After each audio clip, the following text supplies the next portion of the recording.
নামাজি অথচ অন্যায় করে, আর আল্লাহ বলছেন নামাজিকে নামাজ তাকে অশ্লীলতা থেকে ফিরায়। তাহলে কথা কারটা ঠিক? আল্লাহরটা। জোরে বলেন কারটা ঠিক? অবশ্যই আমার আল্লাহর কথা হক। আমি ভুল করতেছি, আমি যেন কোথাও ভুল করতেছি, সামথিং ইজ রং, কোথাও যেন আমরা ভুল করে বসতেছি, সেই ভুলটা কি আমরা আবিষ্কার করতে চেষ্টা করবো ইনশাআল্লাহ। প্রথম যে কথাটা সেটা হচ্ছে এই যে আমরা যা নামাজে পড়ি আমরা তা বুঝি না। কথা ঠিক কিনা?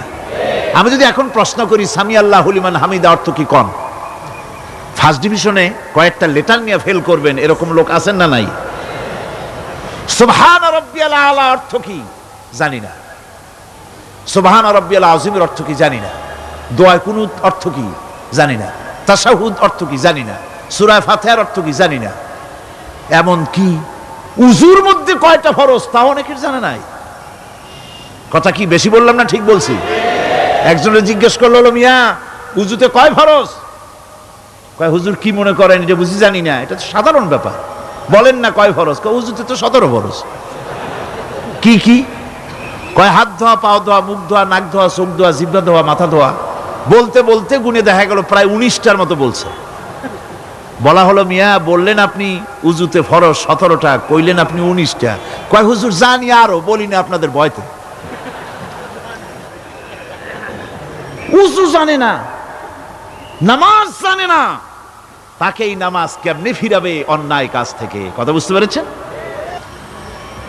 নামাজে আল্লাহু আকবার বললাম, এরপরে সানা পড়লাম, তারপরে সূরা ফাতিহা পড়লাম। সূরা ফাতিহার ভেতরে যে সমস্ত কথাগুলি বললাম সেই কথাগুলি বুঝি না, কি বলেছি তাও জানি না। এরপরে সুবহান রাব্বিয়াল আলা বলেছি, সুবহান রাব্বিয়াল আযীম বলেছি, সামি আল্লাহু লিমান হামিদা বলেছি, অর্থ কি জানি না। আল্লাহ তা শুনতে পান, যে ব্যক্তি আল্লাহর প্রশংসা করেন তিনি তা শুনতে পান।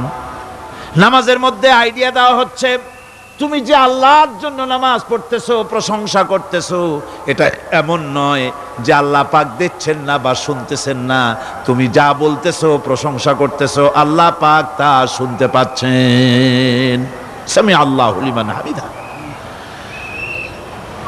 সুবহান রাব্বিয়াল আলা, আমি মহান সর্বশ্রেষ্ঠ আল্লাহ রাব্বুল আলামিনের পবিত্রতা ঘোষণা করছি, আমি তার প্রশংসা করছি।